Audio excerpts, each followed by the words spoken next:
everybody. Since we were talking about assessment and standards, I wanted to show you how, as taxpayers, you can publicly see a report card from each public school in the Commonwealth. And you can see where they are on their proficiency for all the standardized testing and so forth. You can see the minority groups. You can see how educated the teachers are, how safe the schools are. So I wanted to show you.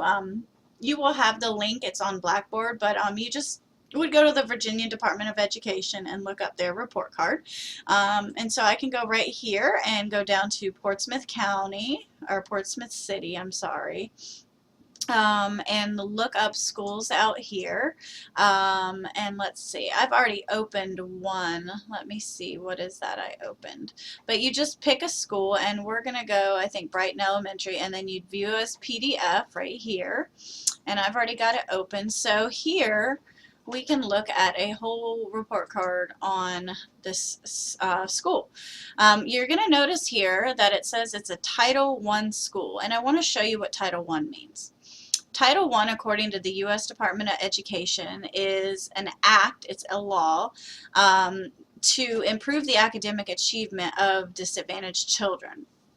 Basically, it ensures high-quality academic assessments, accountability system, teacher prep, and so forth to meet the educational needs of low-achieving children in our nation's highest poverty schools, limited English proficient children, migratory children, children with disabilities, Indian children, neglected or delinquent children, and young children in need of reading assistance. So what it does is it closes the achievement gap and between high and low performing children.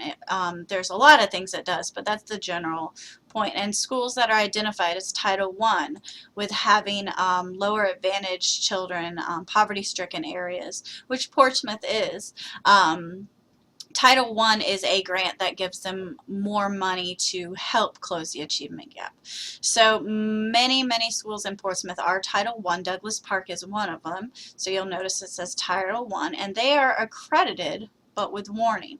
So what this does is it breaks down each area, each subject, English, math, science, and history, and it says, okay, your benchmark that you have to meet for all children is 75 and 70%.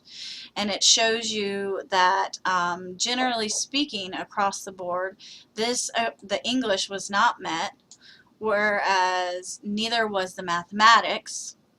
History was met, because you see these numbers, if you average them all out, are lower than 70, and science was not met.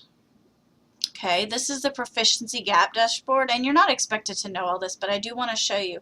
One of the identified gap groups where children usually come across not performing as high enough is with students with disabilities, English language learners, and economically disadvantaged students, so children who are living in poverty.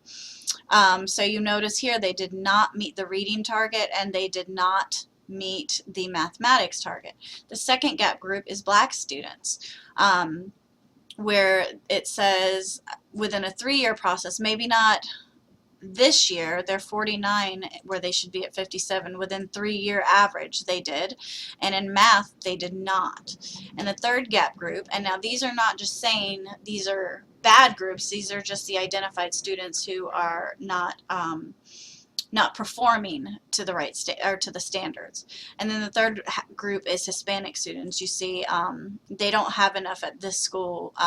It says TS for too small. They don't have enough children to meet those.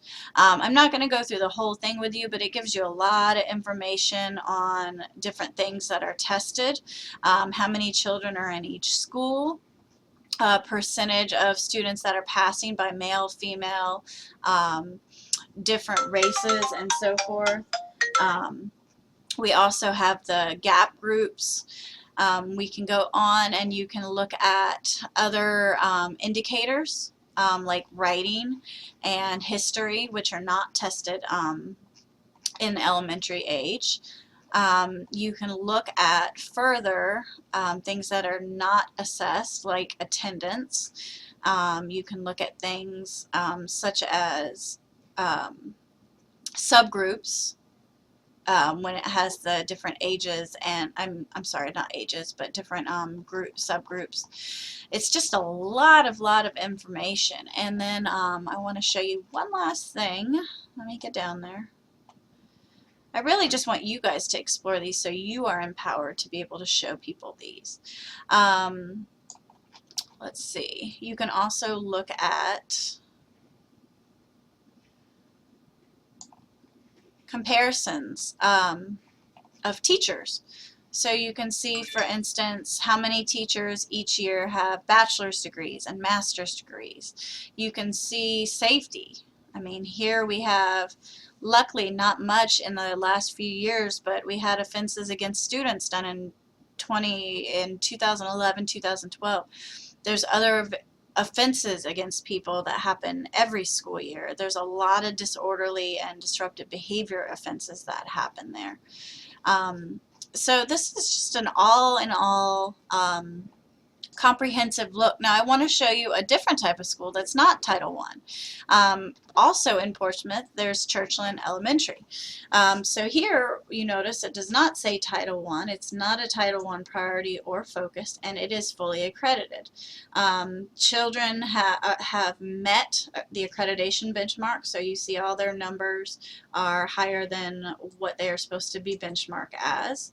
And there's not much, it's got the same gap groups here, but these children, at this school, the children in the gap groups have met the targets. So the same information is going to be on here as the other one, but let me go down and show you that the teachers are just the same at this school as they are the other school. We've still got a lot of bachelor's and master's degrees. The school safety, though, is pretty much the same, which a lot of people are surprised at, but it's just the same. So I wanted to give you that tool so you can look at some of the proficiency gaps and accountability standards for each school. It's a good tool for you as an early childhood educator to know, because when you're working with pre-K children, you're going to want to let the parents know that they can research schools like this, because if schools are Title I, you have the right to go to a different school.